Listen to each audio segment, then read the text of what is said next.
tonight. Gordon Brown tells me Rishi Sunak should say sorry to Brianna Jai's family after his comments about transgender people. Prime Ministers make mistakes, he says, and you should apologise if you get something wrong.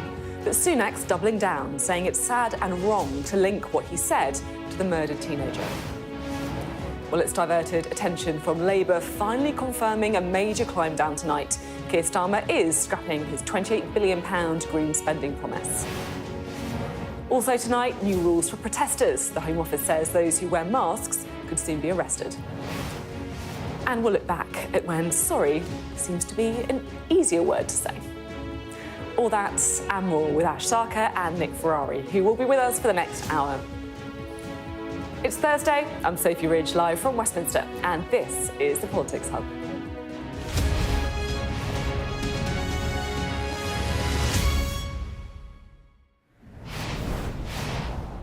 Hello, good evening. Well, today, the Prime Minister would have been wanting to be all over the airwaves attacking Labour, who finally confirmed tonight they've carried out a major U-turn over their green investment promises. Instead, the fallout from yesterday's Prime Minister's questions is still causing him a headache, where Sunak joked that Keir Starmer had U-turned on defining a woman. In Parliament at the same time was the mother of Brianna Jai, the transgender teenager who was murdered. And her father has also since urged the Prime Minister to apologise for what he said. And it meant that Sunak was asked about it repeatedly on a trip to Cornwall earlier, where he doubled down. To have your child taken from you in such awful circumstances is almost impossible to come to terms with. And for Brianna's mum to talk with such empathy and compassion about that, I thought was inspiring, and it showed the very best of humanity. To use that tragedy to detract from the very separate and clear point I was making about Keir Starmer's proven track record of multiple U-turns on major policies because he doesn't have a plan, I think is both sad and wrong, and it demonstrates the worst of politics. Well, there was also pressure from inside his cabinet. In Parliament, House of Commons leader Penny Mordaunt said the PM should reflect on his words. The Prime Minister is a good and caring man. I'm sure that he has reflected on things, and I understand he will say something later today, or perhaps even during this session. And that is not just about what Mr. and Mrs. Guy that he should reflect on. It's worth saying that we didn't hear again from the Prime Minister after that. But later, though, Rishi Sunak's spokesperson was asked about an interview on this programme last night by the Treasury Minister, Laura Trott. Did you see the interview with Esther, Brianna's mum, this weekend? I thought that she was incredible. But what she was talking about with relation to this appalling tragedy was the need for reform of social media, was the need for mindfulness. I am going to talk to you about that later. Of course, yeah. But I'm just talking specifically about... So you don't think that Rishi Sunak needs to apologise? Is that what you're saying? I think the point I was making is that she said that she did not want to make it about trans issues. You know, this was not what this was about, and I think we should respect that. Well, Downing Street was asked today why Trott suggested Brianna Jai's mother didn't want the killing to be about trans issues, when she'd actually said that transphobia had been a contributing factor. Number 10 wouldn't say if the minister should apologise for misrepresenting her. And as you'll see shortly, I've also sat down today with the former Prime Minister, Gordon Brown, who's been telling me he thinks Rishi Sunak has got to say sorry. But before we hear from him, we've also got to talk about today's other big story on one of the most protracted and painful U-turns I can remember. We've finally had confirmation that Labour is dramatically scaling back its £28 billion green investment pledge. So let's get the latest on what's a very significant pre-election moment from our Deputy Political Editor, Sam Coates. It began with a bold promise for radical change. An additional £28 billion of capital investment in our country's green transition for each and every year of this decade. Conference, that is what a Labour government will do. Not anymore, it won't. In 2 years, the £28 billion pledge had been watered down 3 times, and for months, briefings have suggested it was about to be dropped entirely. The Labour leader, though, has in recent weeks been insisting that the figure is worth fighting for. It's absolutely clear to me that the Tories are trying to sort of weaponise this issue, the 28 billion, etc. This is a fight I want to have. Today, that fight ran out. What won't now happen is that we won't make further or new investment decisions, and that means that we won't reach the £28 billion envisaged, and that figure is effectively stood down. Labour's new Green Plan now has a much smaller price tag. There's £8.3 billion for Great British Energy to invest in homegrown power, £7.3 billion for a national wealth fund, spent on things like cleaner steel and gigafactories, and £6.6 billion for a warm homes plan. Overall, it's £23.7 billion spent across 5 years. Labour says a windfall tax on oil companies will bring in £10.8 billion, meaning a total borrowing of £12.9 billion, a huge cut from the £140 billion first promised. This is all about avoiding the charge of reckless Labour spending. It's pretty fun, isn't it? But the Prime Minister still on the offensive. He's someone who has just consistently changed his mind on a whole range of major things, and I think that is an absolutely legitimate thing to point out, and it demonstrates that he doesn't have a plan for the country. This isn't just a story about Labour's policy on the environment or the scale of its ambition when it comes to borrowing to invest. This has also been an episode about the Labour Party seemingly pushed around by the Conservatives that finds it incredibly difficult to make tricky decisions and has prompted questions about what Keir Starmer's Labour really believes in. What the party is trying to do is to isolate itself from any criticism that it's going to have to raise taxes or have to put an additional burden. What they have to realise is that this is the way of growing the economy. A U-turn dragged out for months that split his party and fuelled criticism of flip-flopping. How will he handle the harder decisions to come? Sam Coates, Sky News, Westminster. Well, joining us now to discuss all of this are Sky's Deputy Political Editor, Sam Coates, who we just heard from, and also our Science and Technology Editor, that is Tom Clark. Great to have you both here. Right, Sam, it felt inevitable, didn't it? But gosh, it's been pretty torturous getting here. Oh, God, it has, hasn't it, Sophie? Denials, hints, and Keir Starmer doubling down all the way along, sort of suggesting that this policy was still very much front and centre when it wasn't.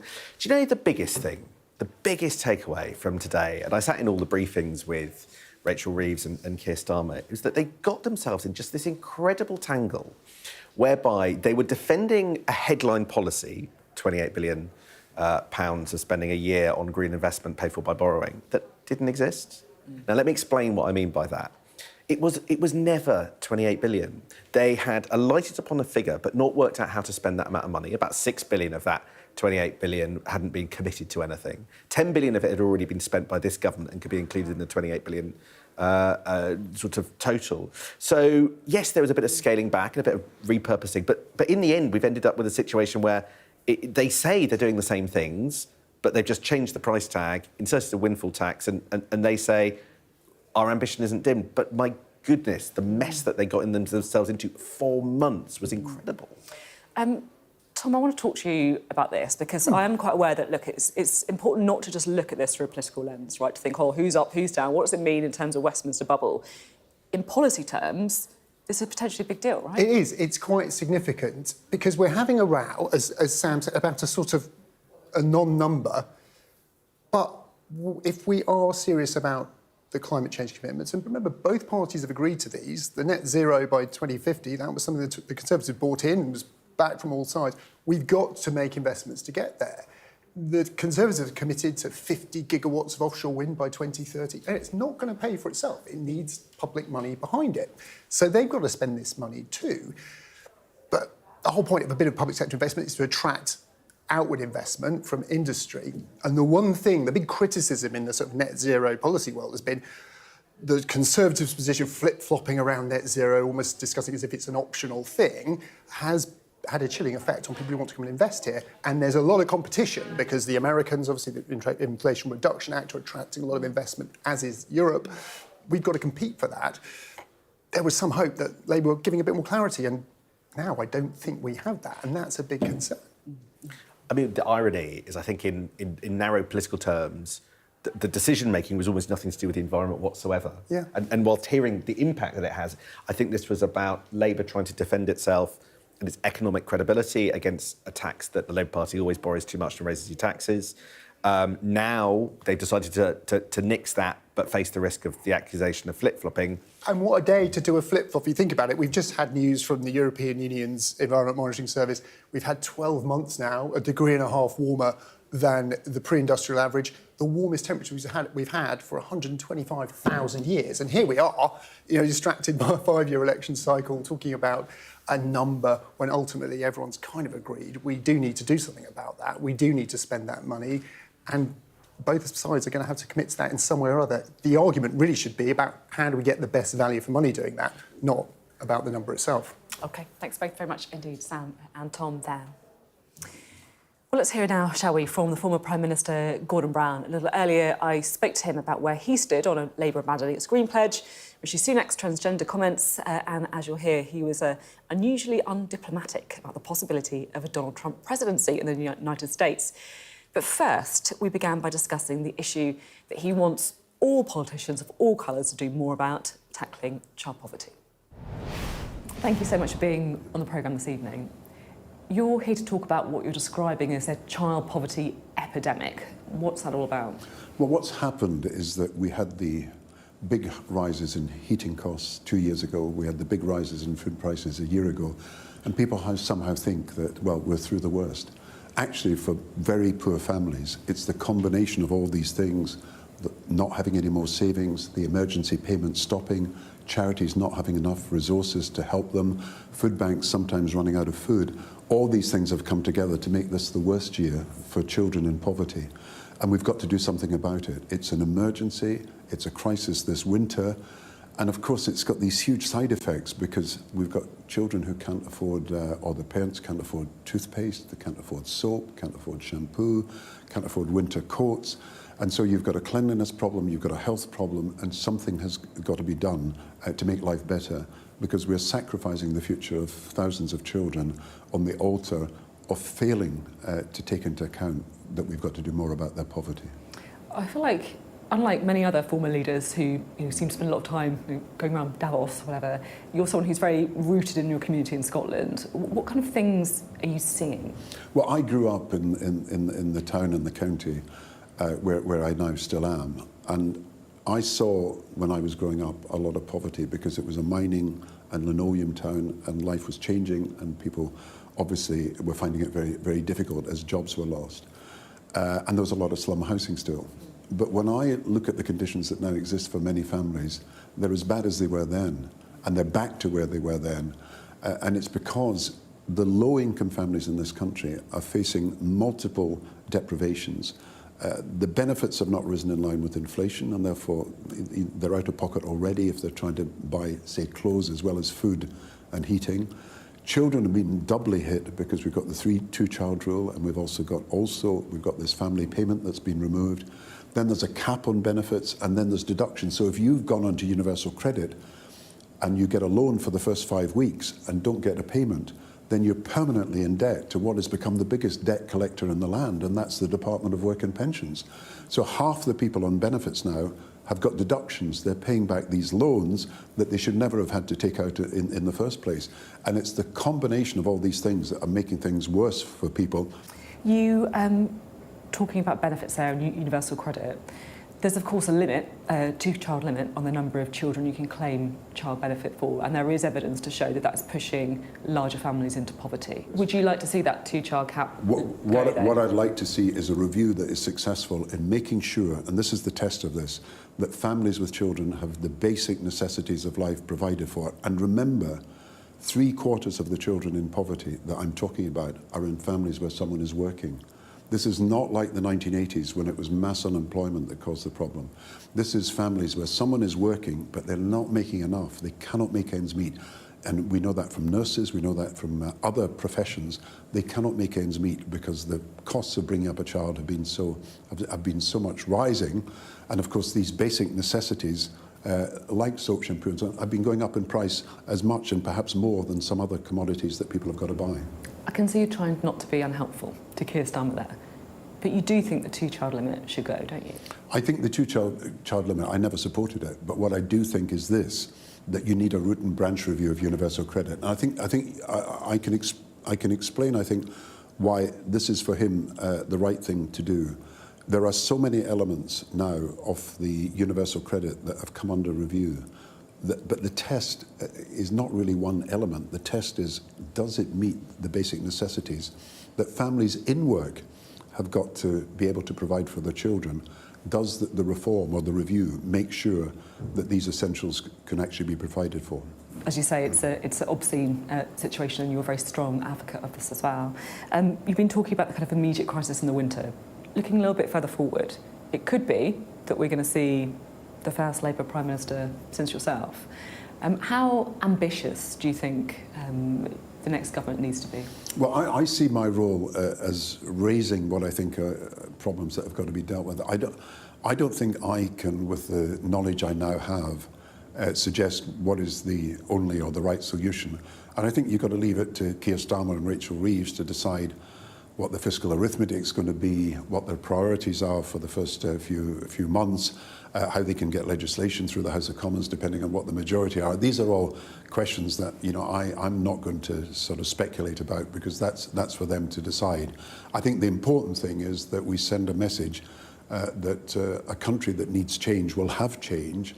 And I think we mustn't forget those people who've been left behind in the last 14 years. Now, when I'm trying to persuade people to do things, I'm acting in a non-partisan way, because I want everybody to understand, whether they're a company director or the leader of a charity, that something has got to be done here. So the important thing, I think, is sending a message that if we can find a way of all working together, we can do something about this very big problem in our midst. At the same time, though, you were Chancellor for 10 years. You have got this kind of wealth of experience, one of the very few people, in the club, if you like, in the United Kingdom. So I'm going to ask you, and I'm sure it's, I can see the reaction already, but I am going to ask you about Labour's commitment to the £28 billion a year on green spending. Now, we understand that number is going to be ditched. With your experience, you've been in the Treasury, you've seen the numbers, and it feels to me that there's a kind of two debates about this. There's one side who say, this isn't going to work, it's going to put debt up. And then there's the other side who would say that actually you need that kind of investment in order to create jobs, in order to boost growth. It will pay for itself in the long run. Who's right? Well, look, if Keir Starmer asks me for advice, I'll be very happy to give it privately. But I think you've got to leave some of these decisions to someone who's working on the ground, who knows the kind of problems he's going to face, who's assessed what his fiscal room for latitude with Rachel Reeves is, and who's made a decision on that basis. So I feel that we should leave that decision to Keir Starmer and to Rachel Reeves. You don't want to be a backseat driver? I neither want to be a backseat driver or to be someone who pontificates from the sort of the outside as if I knew everything because I've been in government. Quite the opposite. The situation has changed. We are in a new fiscal cycle. Our economy is not growing. I mean, the best we can hope is we get to 1% over the next year, and that will not be enough to keep standards of living rising, or alternatively to pay for our public services. So these are difficult decisions that Keir Starmer and Rachel Reeves have got to make. If they ask my private advice, I said I'll give it, but publicly, it's for them to make the decision, and not today. No, they haven't asked for my advice about any decision. If it's being made today or not, I don't know. You obviously care deeply about the economic situation, the cost of living crisis, the poverty epidemic, as you put it. That will take money to sort out. And there are some people who say, look, we don't have money. Look at the scale of the debt. This is what we need to do first, rather than spending, as Labour would do. Yeah, but look, when you think of the easing of poverty, one of the ways that we can ease poverty is helping deal with some of the problems of low pay. Now, some of these problems of low pay are not about public spending. They may be about the living wage. They may be about people who are in low-paid jobs getting the training and skills to get into better-paid jobs.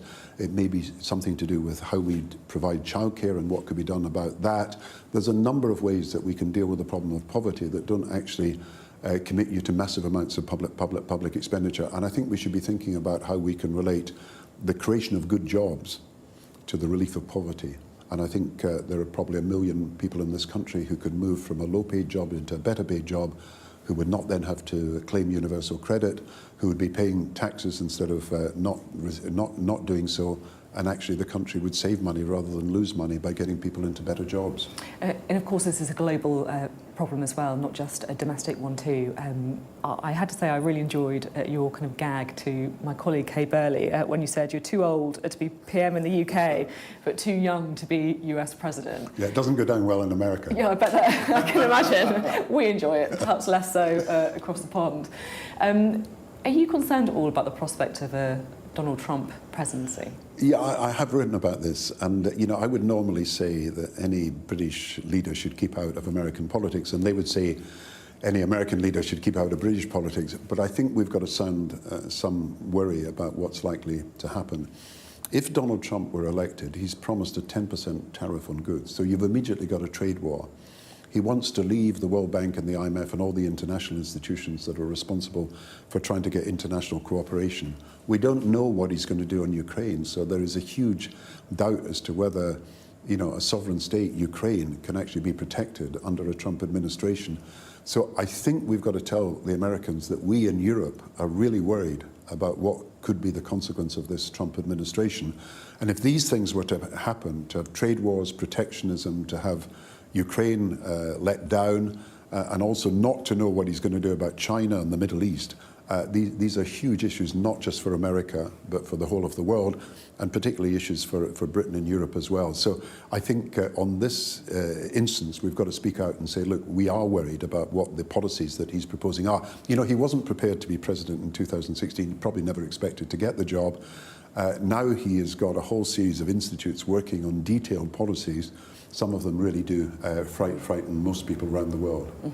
So be more robust, if you like, and not being afraid to say what we actually I think that, you know, while it's normal not to comment on other countries' elections because it's a democratic process, I think when you receive information about statements he's making about what he's going to do in his relations to Britain or NATO or Ukraine or Europe or the Middle East, and trade wars that would actually cause a lot of damage to jobs in Britain, we've got to be prepared to speak out and say we are worried and we are concerned. Just finally, Rishi Sunak got into some trouble this week after making a point about transgenderism at Prime Minister's Questions when the mother of the murdered transgender teenager Brianna Ghey was in Parliament. He hasn't apologised, should he? Well, when I made mistakes, I did apologise. And look, every Prime Minister makes mistakes. I don't think you can say that every Prime Minister will fail to make some mistakes. But I think you should apologise if you get things wrong. And I mean, it is a very sad and really tragic case of a family in grief. And I know he's said he's compassionate about the family, but perhaps he should do what I had to do on one or two occasions and apologise. And I do accept that if you make mistakes, you've got to correct them quickly. Thank you very much, Gordon Brown. Let's bring in a duo for tonight's show with the contributing editor to Novara Media, Ash Sarkar, and the broadcaster, Nick Ferrari. Great to have you. We just reflected a bit on Gordon Brown, weren't we, and the kind of reputations of Prime Ministers after they leave office. He's obviously tried to make child poverty, you know, his thing, hasn't he? So, interesting. Yeah, I mean, there's a lot that I disagree with him about politically, particularly his role as Chancellor, the financialisation of the economy. But unlike some other former prime ministers, he does come across as a thoroughly committed and decent and grounded man. And we were just saying that history might be a bit kinder to him. Yeah, I mean, here's the really weird thing. I could find myself voting for him now when I never could, however many years ago it was. He is absolutely, in the interview, I think he is considered, he's dedicated, he's always been on top of his brief. He's actually quite human. I think, as you rightly say, Ash, when I'm long gone, history will be far kinder to him than perhaps contemporary history has been. He was pretty clear Rishi Sunak should apologise for what he said at PMQs. Do you think he's right, Ash? I think, of course, Rishi Sunak should apologise. It was a crass comment being made when he knew that Esther Ghey, Brianna Ghey's mother, was going to be in the gallery. The thing which I do find a bit hypocritical about the nature of the media outrage about it is that the discussion about trans rights has really been driven into the gutter by people who've been treating trans people as the butt of a cruel joke. Now, I'm not saying that we should shut down a discussion about when we start treating people as their chosen gender. We haven't decided what that is as a society. That's an open debate. But when you've got the crudest possible version of the question being asked to politicians, like, can a woman have a penis? When Well, we know... Question. That was my question. And I think it is March crude. 2022, virtually 2 years ago, And I asked that was my... And that is a perfectly valid question. I think the reason why it's crude is because we know that trans people, we know that trans women, right? Okay. Trans women who haven't had lower surgery, I think they deserve better than to be defined by their private parts in that kind of way. Trans people, when they switch on the news, when they open the papers, they see themselves being demonised relentlessly. Right. And now, because I think a crass comment has been made at a very bad time, we're all clutching our pearls about it. We're not looking at how we've contributed to this culture where the Prime Minister stands up at the dispatch box and makes a comment like that. With the hugest of respect, I think to ask someone who wants to run this country, who was experiencing issues over the trans problem, to ask a question, can a woman have a penis? I honestly think that question was justified. And the fact that he spent 45 seconds with me and was unable to answer, I think tells you a lot. As regards Rishi Sunak, should he have made that comment? No. Was it made out of malice? No. Should he have excised it from his script? Absolutely. But he did not do it with any ugly content. But it was a mistake. And if you were to ask me, should he apologise, as a politician, no. As a dad, yes. Can I ask you a question very quickly? I do want to get onto the green stuff. Sorry. That's the only thing. I do want to talk about the other... Is that okay? You should have heard us, I'm going to let you have in the this. green room. I'm going to let you continue this in the green room after the programme. I feel like you've both got your points across. It's just because I do want to make sure we talk about the other important policy decision today, which is Labour and the £28 billion Green Pledge. Ash, what's your thoughts on this? Are you comfortable with where Keir Starmer and Labour have ended up? I'm not comfortable because I exist on this planet, and for the first time in human history, we've reached 1.5 degrees increase in global temperatures. Now is not the time to be backing down on climate commitments. Now is exactly the time to be ramping them up. And what's pathetic about Keir Starmer, quite frankly, is that he buckles under the most minuscule amount of pressure possible, right? We're talking about a couple of negative briefings here and there about this headline figure of 29 billion. And he's chucked it out the window based on a tiny amount of pressure. If he's breaking this amount of promises before he's even in power, and while there is a 20-point lead for Labour in the polls, how is he going to react when he's coming under real fire should he become Prime Minister? It's not a good sign when politicians ditch their promises before they've even made it into number 10. Sophie, I like my sport, and as you know, it's the Six Nations rugby, OK? This is an absolutely unforced error. This is a try they never needed to give away. As you write, they came up with the figure, it all got a bit ugly, and then they danced around it, and it's not a pledge, it's a promise, it's a this, it's a that, it's if we can get there. You're absolutely right. This has given the Conservatives the most extraordinary boost, and it is totally self-enforced. This is a goal they never gave up, an own goal, a try or whatever. Totally self-inflicted. Really interesting to hear from both of you on both the subjects. It's nice to have some agreeable, disagreeable debate. I know, if that makes sense, always good. Thank you. Still to come on the Politics Hub. Gordon Brown says that Westminster should speak out about Donald Trump, while the former president might not have time to listen. He's currently fighting in the Supreme Court to stay on the ballot for the presidential election. We'll have the latest.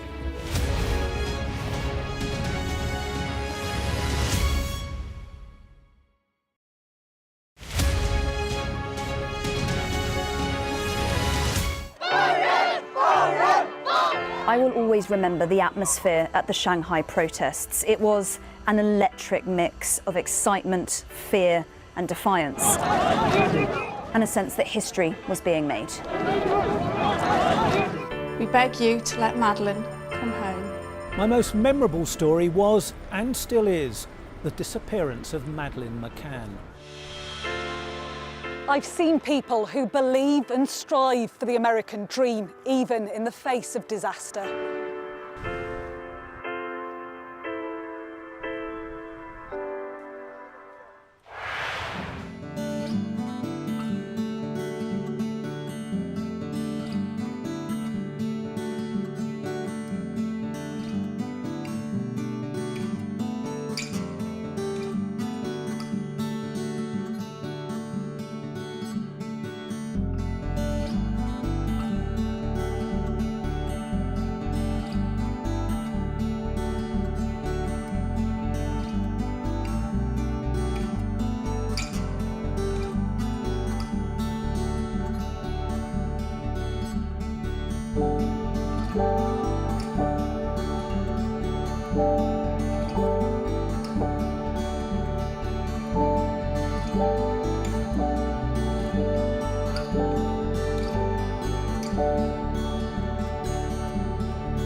Greg Milam, and I'm Sky's Chief North of England correspondent.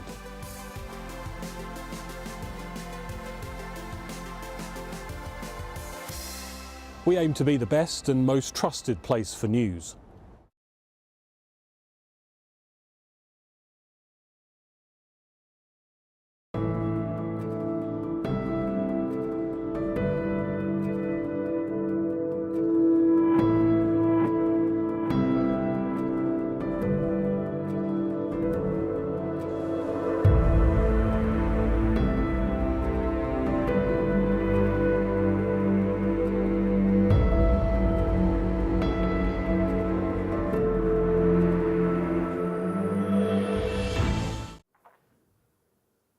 Hello, welcome back. Well, before the break, we heard Gordon Brown there warning of the dangers of a Donald Trump presidency. Well, over in the US, the Supreme Court is hearing arguments in a landmark legal case to determine whether Trump can stay on the ballot in the presidential race. Well, last year, Colorado's top court said he wasn't eligible because he'd engaged in insurrection over the US Capitol riot. But the former president is appealing the decision, calling it election interference, which will stop the presidential race being free and fair. Well, tonight, Mr. Trump said he's the victim of a political campaign being orchestrated by President Biden. We have a man who's absolutely the worst president in the history of our country. He can't put two sentences together. He's not going to be able to negotiate with Putin or Xi or Kim Jong-un, North Korea. Not going to be able to negotiate with anybody. All he knows how to do is drop bombs all over the place, meaningless bombs, except they kill a lot of people. The Middle East is blowing up. It's blowing up. And a lot of people are being killed, and it's so unnecessary. So I just say that in watching the Supreme Court today, I thought it's a very beautiful process. I hope that democracy in this country will continue. Every one of these cases you see comes out of the White House. It comes out of Biden. It's election interference, and it's really very sad. Well, Sky's US correspondent Mark Stone joins us now. Mark, what's the latest?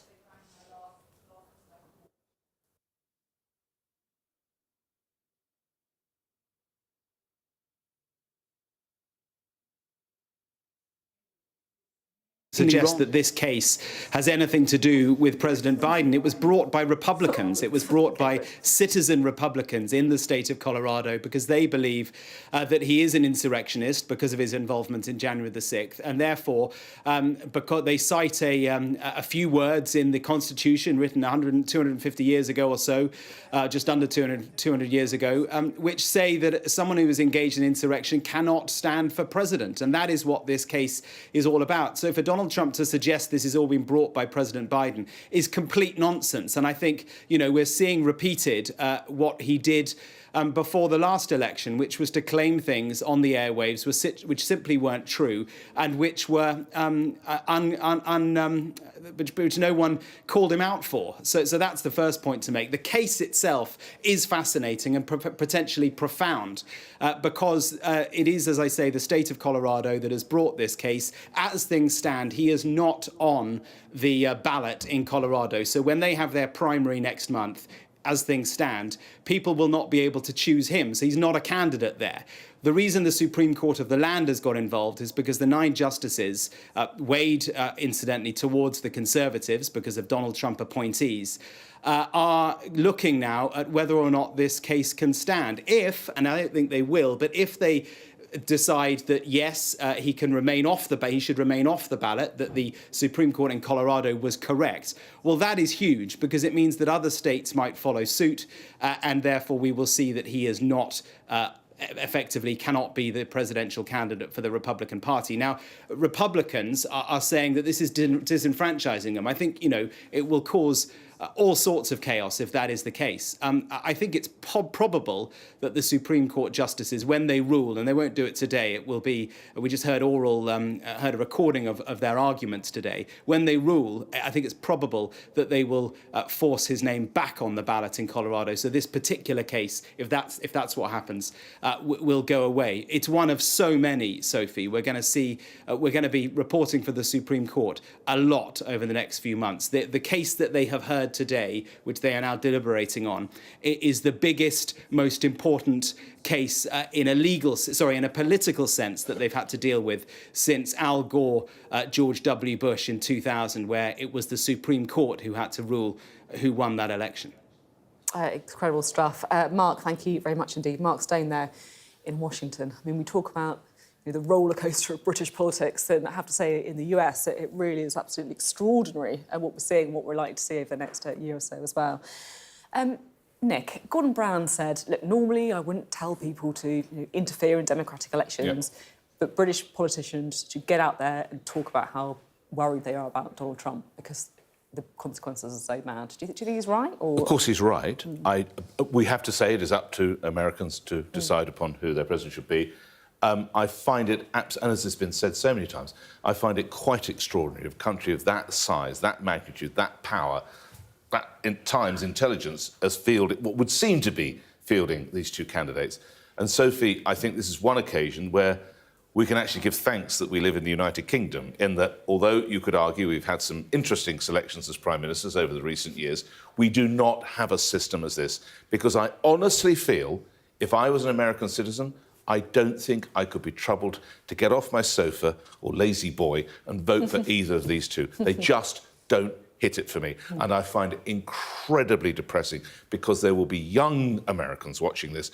With the greatest of respect, how do either of these two guys ever resonate with them? Do you agree with that then, Ash? Or? Well, I think that Donald Trump is a symptom of a broken political and economic system in America. You have to ask yourself, why do people feel so disenchanted with the establishment that they're going to give their vote to this guy, and that they did in 2016, and they also did quite large numbers in 2020 as well. About the Supreme Court ruling on whether or not Colorado is allowed to strike him off of the ballot, the thing I'd always say is be careful what you wish for, because if you turn to the law to solve your political problems, the risk is that you are going to deepen a sense amongst Trump supporters that the system is out to get them. You've seen the depth of that sort of conspiratorial thinking with QAnon. You've seen it with the completely false claims that the 2020 election was stolen. And if they see an institution like the Supreme Court stepping in to deny them the opportunity to vote for Donald Trump, I think that that could result in something very, very dangerous indeed. So I think this is one of the problems with the American political system, is that you experience the sense of crisis when it's almost already too late. What should the court, if they can't do that, what should they do? Well, the thing is that I think that the court would be entitled to interpret the law, which is actually an American civil law era law, that you can't stand for office if you've been an insurrectionist. So this was to stop Confederate officials who'd rebelled against the Union from standing for political office again in the Reconstruction period. I think that they'd be well within their rights to interpret the law in such a way that it applies to Donald Trump, but I think that it could have bad political consequences. Big issues to debate, certainly. Months of it. It's going to be months of it. Sophie. We're going to be right here talking about it for months and months. Thanks both very much indeed. Coming up next on the Politics Hub. A crackdown on dangerous disorder with plans to jail protesters who wear face masks or climb over war memorials. But are the proposals an assault on the right to protest? We'll debate.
Hello, welcome back. Now, protesters who try to hide their identity by wearing a mask or climb on war memorials could be sent to prison.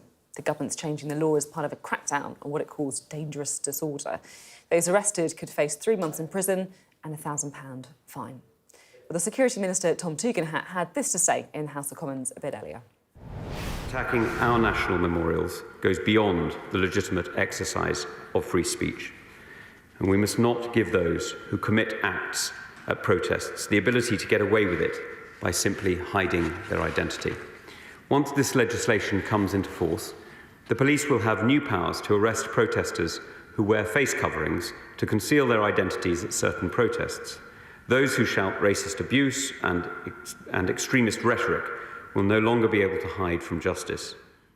Protesters will no longer be able to cite the right to protest as a reasonable excuse to get away with disruptive offences, such as blocking roads.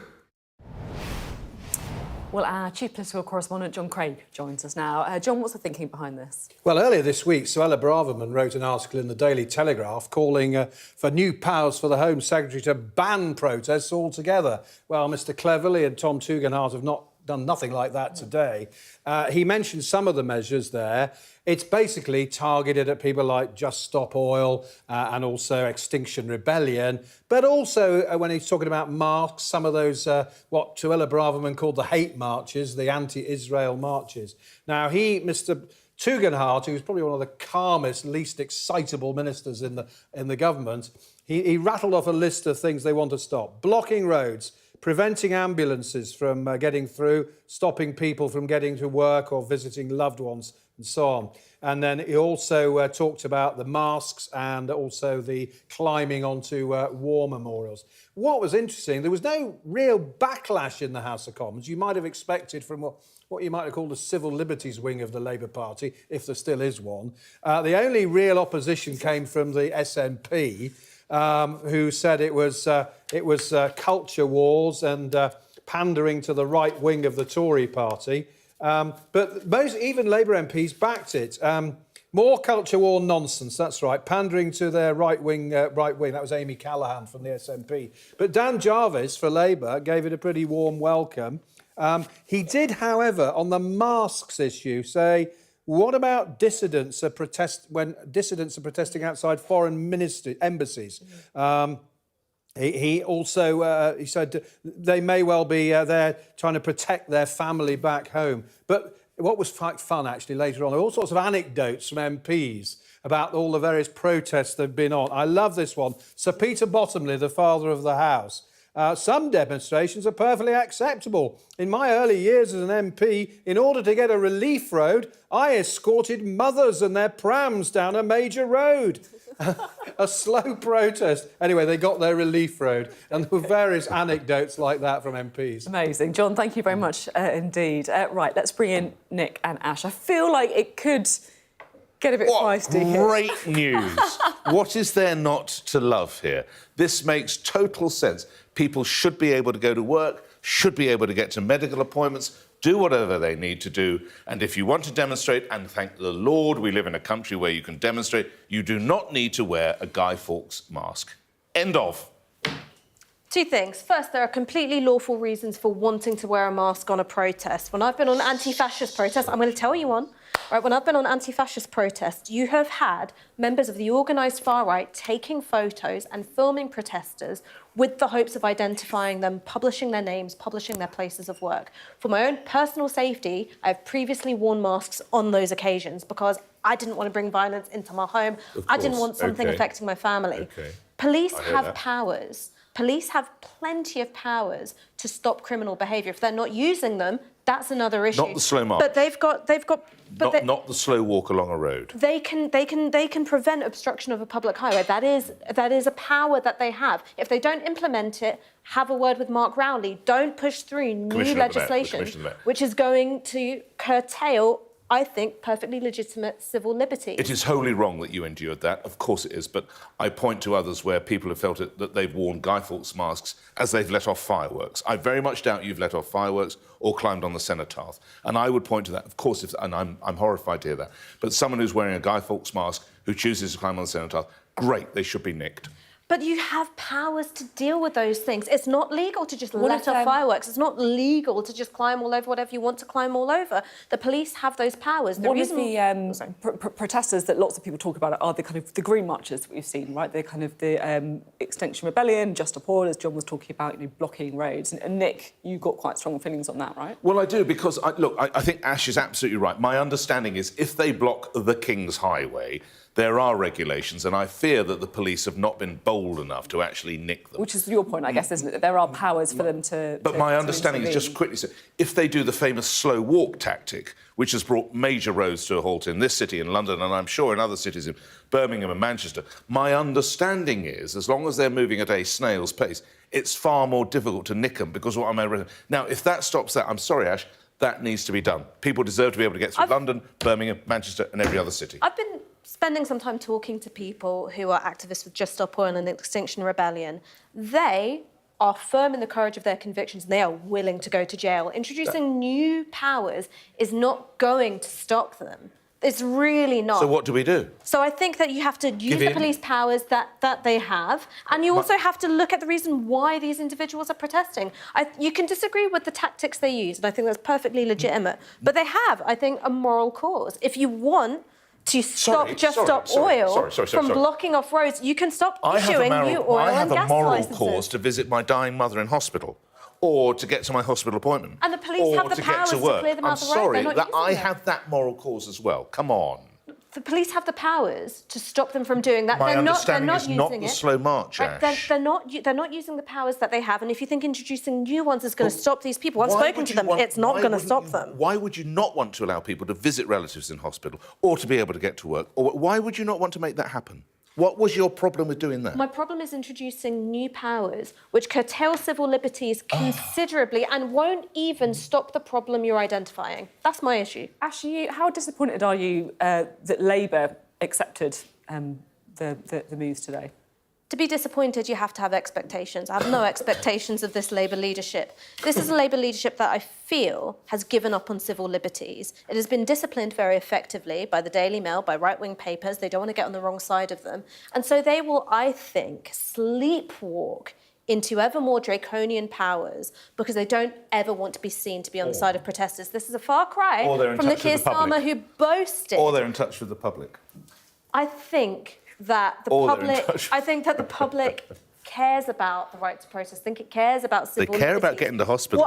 What happens is they care about getting over Victoria Bridge. Honestly, and we give up our own freedoms. I think that's bad. I could listen to you two all day. This is. Give us a podcast. You should. I tell you what, I'd listen to that. I would actually listen to that. Thank you very much indeed. Coming up next on the Politics Hub.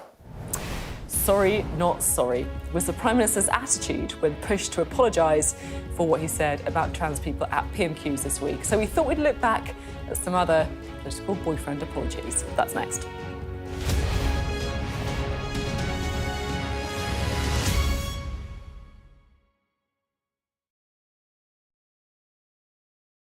I was actually in Poland lecturing at a conference there. Next day, climbed a mountain and had a seizure, and then that's when it had some scans which showed I had a mass in my brain, which turned out to be this glioblastoma, nasty type of brain cancer. But yeah, I was devastated. I know what cancer means, having dedicated my life to the diagnosis and treatment of cancer, to be diagnosed with brain cancer, the worst subtype, which basically is incurable cancer. Treatment hasn't changed in almost 20 years, didn't sit right with me.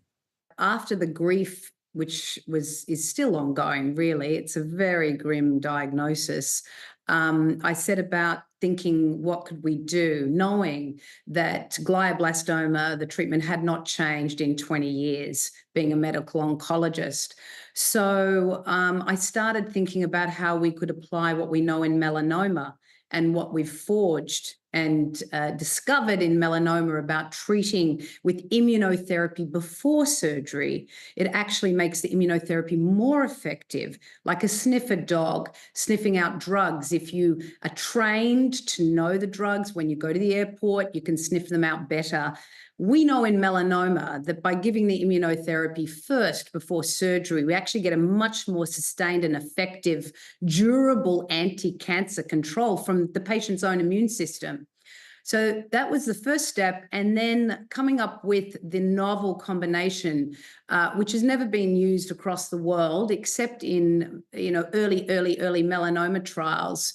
And so this is what I set about with our team from our lab. Then the most important bit was what we did with that research tissue. So planning and strategizing with Richard about resecting the tissue with our surgeon and making sure that we did all the right experiments in our lab to prove we actually activated the immune system. The drugs, the immune activators got into the tumor inside his brain, and we could see an increase in all these immune cells within his tumor. So we were really pleased with those early results.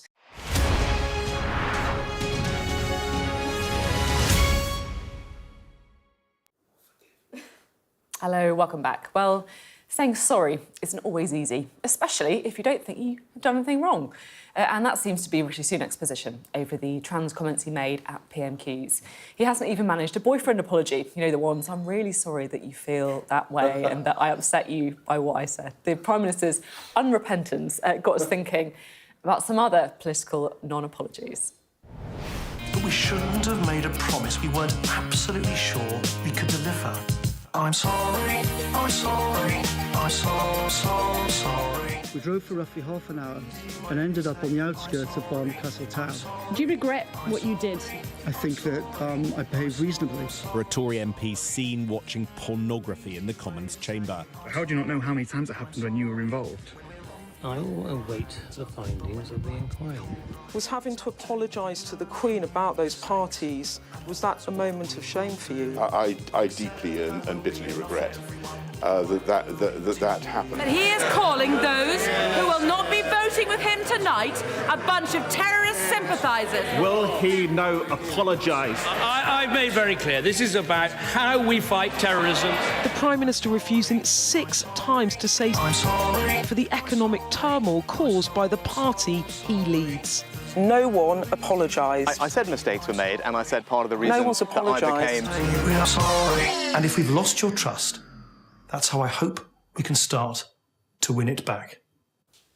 Oh, that Nick Clegg video. Right, so let's chat to Nick and Ash, shall we? I have this thing about politicians using phrases that no one actually uses in real life, and I regret is one of those, isn't it? That's just something that no one would ever say in normal life. You know, it's just a way of not saying sorry, I guess.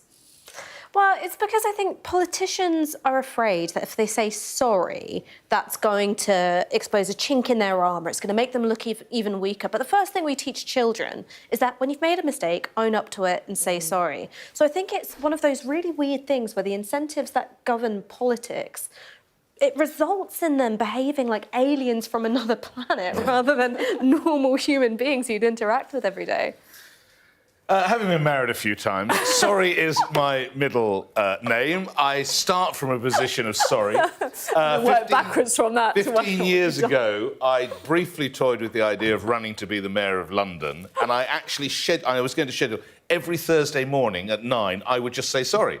So I would stand on the steps of City Hall and I want to say sorry for this, this and this. It's empowering. Saying sorry is a great thing because we all get things bloody wrong. So just say sorry. It's human nature. I don't know why they can't do it. That's why they are the distant from us from normal folk who are watching the show. I think you're probably right, actually. And there's nothing more annoying than I'm really sorry if you feel that way. It's like, both in real life and in politics, not a good move. I'm more interested in your boyfriend's sorry that I heard a few moments ago. That was what interested me when you were saying that. So Have you never been hit with that? I'm sorry you feel that way. I've been hit with every possible apology you could possibly imagine. I just immediately, I capitulate. Boyfriends do, not girlfriends. That's why. It's not you, it's me. Oh yeah, no, I never apologise to my partner. Oh really? I just say I deeply regret that you've gotten this whole thing wrong. Yeah, I just say I'm wrong. I mean, I am wrong, and I beg forgiveness. I hate myself, and I think I'm going to die. That's basically where I start. Meme that. Is it because they're worried about it being blown up into a big headline? Yeah. Should we have a bit more sympathy? Actually, I think it would be very empowering. Yes, I think, by the way, you're absolutely right. Yeah, and there's this horrific, ludicrous suggestion that if you apologise, it's a sign of weakness. It's this idea that you don't U-turn. I mean, let's be honest. if you are driving the wrong way along the M1, you and your husband, your partner, whatever, hang on, we'd better U-turn. That is the logical thing to do. Politicians won't U-turn and they won't say sorry because they're not real folk. You know what I think it is? They're scared of, well, what are you going to do about it then? Because the next thing after an apology is making amends. Very good point. And I'm very By the way, sorry for earlier. but we've got 10 seconds left. Sorry for earlier. I love this. Ash doesn't apologise. No, Sticky. I'm saying sorry for earlier. That's up from us tonight. I'll see you tomorrow. Oh, wait, I'll see you next Monday at 7.